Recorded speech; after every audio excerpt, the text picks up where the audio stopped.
नमस्कार, सभी दर्शकों का स्वागत। कुंभ राशि पर चर्चा।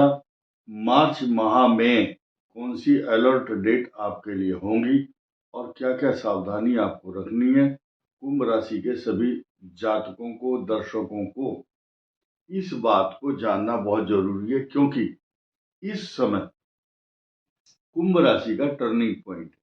किस चीज का टर्निंग पॉइंट? कि साढ़े साथी का आपका द्वितीय चरण अंतिम दौर में है और अंतिम दौर इसी महीने, मार्च के महीने में होगा। This is very crucial period.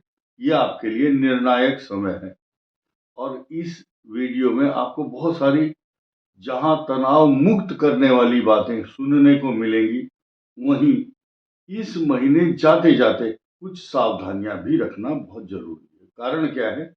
क्योंकि जब ठंड आती है और जाती है तो ठंड का असर होता है। ठीक इसी प्रकार शनि की साढ़े साथी का जब किसी भी चरण का अंतिम दौर होता है तो उतरती हुई साढ़े साथी का सेकंड पार्ट कुछ ना कुछ अपने असर छोड़ करके जाता है। जैसे कि सर्प देवता कहीं जाएंगे मिट्टी में, रेत में, तो उनके निशान जरूर होते हैं कि हाँ देखिए, यहाँ को सांप गया है अभी तक, थोड़ी देर पहले। तो नेचुरल है कि ये जो शनि और सूर्य की युति है 14 मार्च के बाद ये बदल जाएगी। अब देखिए, ये शनि जो है वो अंगद का पांव है और यहाँ पर अंगद का पांव पैर जमा करके खड़ा हुआ है।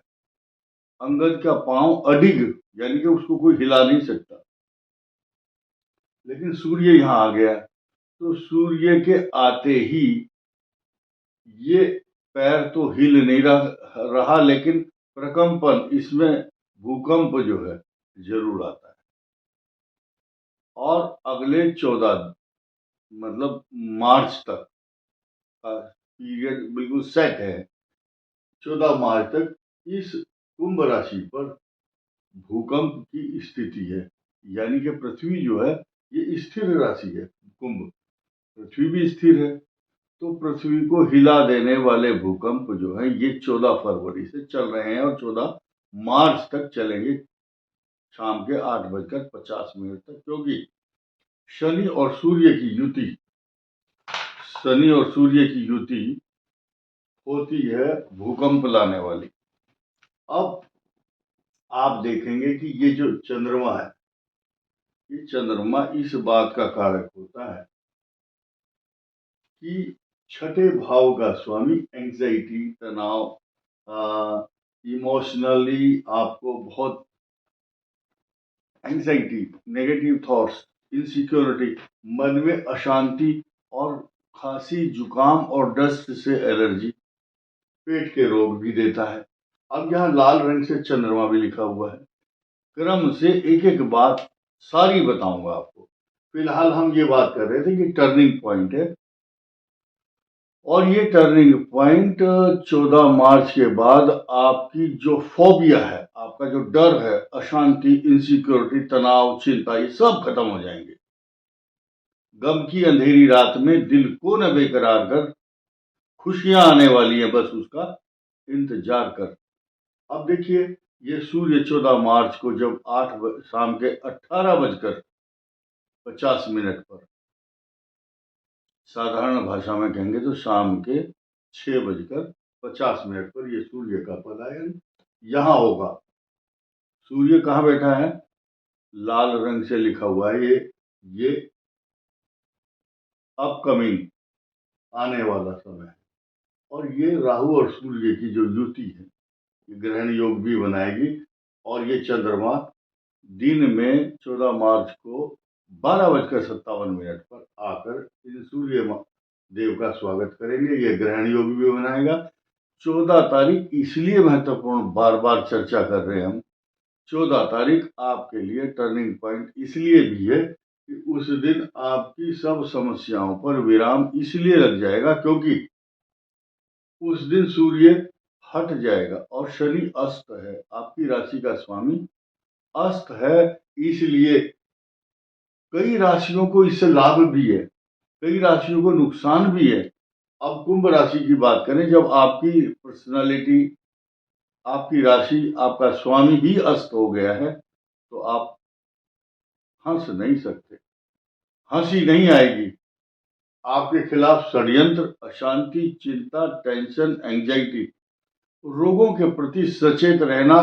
किसी का कोलेस्ट्रॉल बढ़ रहा है, किसी का पेट खराब है, किसी को इन्फेक्शन है, तो ये सारी समस्याएं, मैंने एक चर्चा की थी, हेमोराइड्स और पाइल्स जैसी समस्या को ये पैदा करता है, जो महिलाएं हैं चाहे पुरुष हैं। क्योंकि बहुत साफ साफ बात है, हम ना जल्दी जल्दी बताते हैं और हम इस बात का ध्यान नहीं रखते कि कौन सी चीज को पहले निपटाना है, क्लियर करना है, सीक्वेंस क्या है।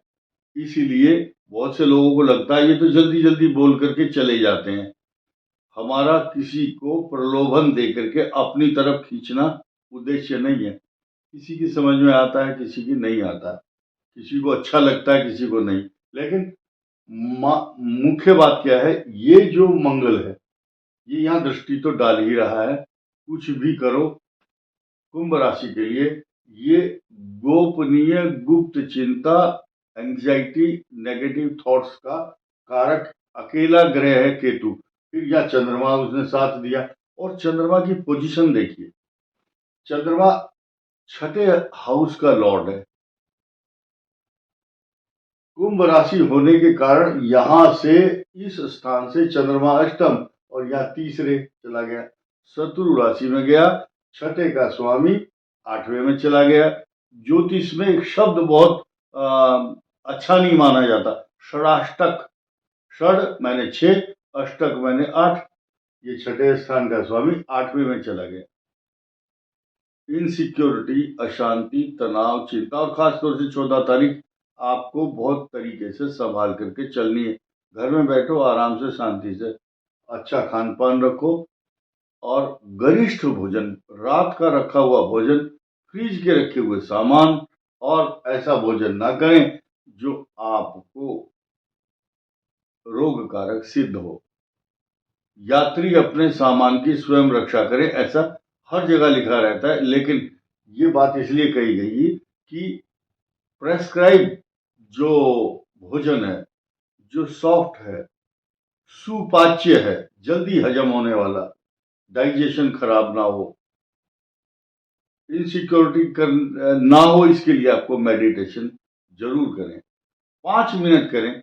मेडिटेशन कैसे करना है ये हम नहीं बताएंगे, ये आपको कैसे।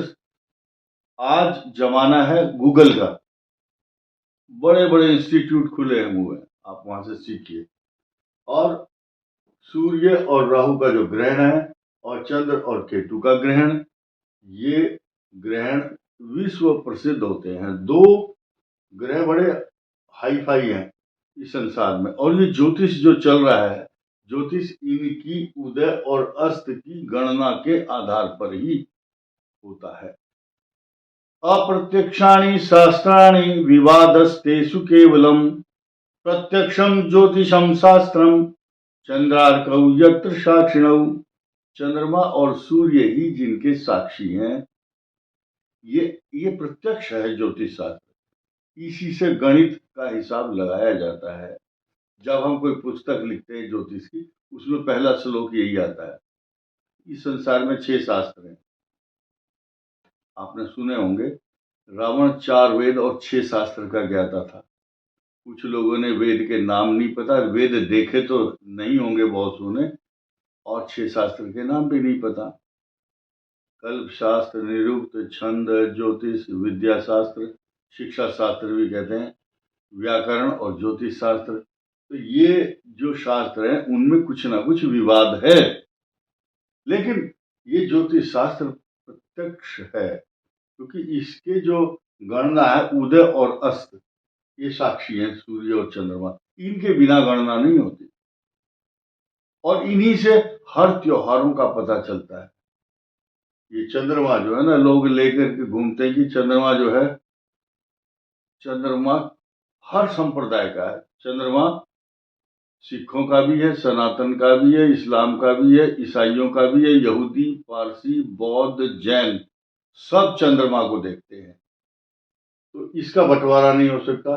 सूर्य सबको, हर संप्रदाय को अपनी उष्णता, प्रकाश, ऊष्मा और ये देता है, आलोकित और प्रकाशित आभा से, आभा मंडल से सबको बहुत ऊर्जा देता है।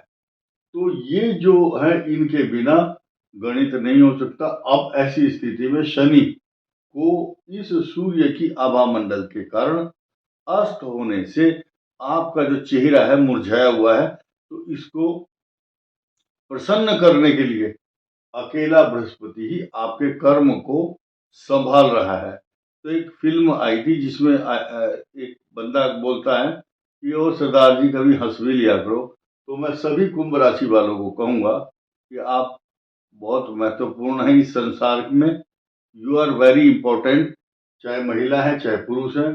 धनिष्ठा, शतभिषा और पूर्वा भाद्रपद नक्षत्र वालों से ये निवेदन है कि हंस करके जियो, ना मुंह छुपा के जियो, ना सर झुका के जियो। गमों का दौर भी आए तो मुस्कुरा के जियो। तो कभी मुस्कुरा लिया करो और 14 तारीख तक अपनी मुस्कुराहट को कभी भी कम नहीं होने देना। अब मैं आपको जो इस माह की अलर्ट डेट है, उस अलर्ट डेट पर चर्चा करूंगा। इस अलर्ट डेट पर ध्यान देना है, कुछ प्रिकॉशंस लेने हैं।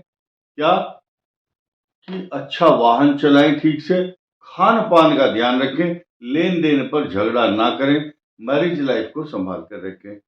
कुंभ राशि के लिए जो अलर्ट डेट है वो इस प्रकार है: 5, 6, 7 मार्च, 14, 15 और 16 मार्च, और 24, 25 और 26 मार्च। ये कुंभ राशि के लिए बहुत सकारात्मक डेट नहीं है, नेगेटिव नतीजे देंगी। इसलिए जब पता हो कि ये तारीख खराब है, आज संभल कर चलना है, तो आप इसमें एक कुछ प्रिकॉशंस ले सकते हैं। इस वीडियो में इतना ही। धन्यवाद, नमस्कार।